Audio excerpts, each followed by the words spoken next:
আমি বসুন্ধরা থেকে 1 টাকাও নেই নাই, তাকে গুনারও আমার টাইম নাই। মারছে বাংলাদেশে কেউ মুখ খুলছে? খোলেন নাই আপনারা।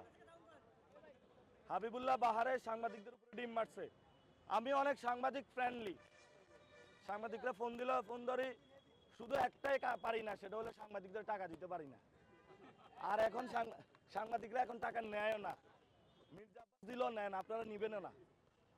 গতকালকে কিছু আসে, টাকা দেয়।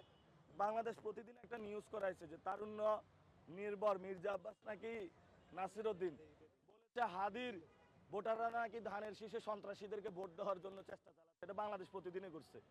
বাংলাদেশ প্রতিদিন কার? বসুন্ধরার। বাংলাদেশের 1 নম্বর মাফিয়া। নিউজ 24 কার? বাংলাদেশের বসুন্ধরার। ও বাংলাদেশের সবচেয়ে বড় দখলদারিত্ব চালাইছে বসুন্ধরা। সব জমি দখল করছে বসুন্ধরা। এখন আইসা কথা বলতেছে এখন বসুন্ধরা নাকি 1000 কোটি টাকা দিচ্ছে কাকে, কোন দলকে? আমাদের সাথে যোগাযোগ করছে, আমরা বলছি ভাই লাল কার্ড দরকার নাই, টাকা লয়ে বসে থাকেন। বাংলাদেশে দুর্নীতি দখলদারিত্ব করে কোম্পানি গড়েছেন, এই কোম্পানি বাংলাদেশের দরকার নাই। মুনিয়া হত্যাকাণ্ড তো জানেন, মেয়েকে তারা ধর্ষণ করে, এ বাংলাদেশের কোন গ্রুপ? এটার নাম হলো বসুন্ধরা।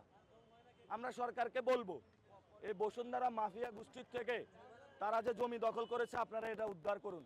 প্রশাসনের মধ্যে বসুন্ধরা গ্রুপকে নিয়ে আসার দরকার। এবং এই বসুন্ধরা গ্রুপ মির্জা আব্বাসকেও মনে হয় টাকা দেয়। তাহলে বাংলাদেশ প্রতিদিন এভাবে কিভাবে নিউজ হয়? এ ভাই বলেন তো, বাংলাদেশ প্রতিদিন একটা নিউজ হয়েছে, আপনি বলেন এটা কিভাবে হলো? বসুন্ধরা গ্রুপের সন্ত্রাসী কার্যক্রম চলবে না। আমি বসুন্ধরা থেকে 1 টাকাও নেই নাই, তাকে গুনারও আমার টাইম নাই।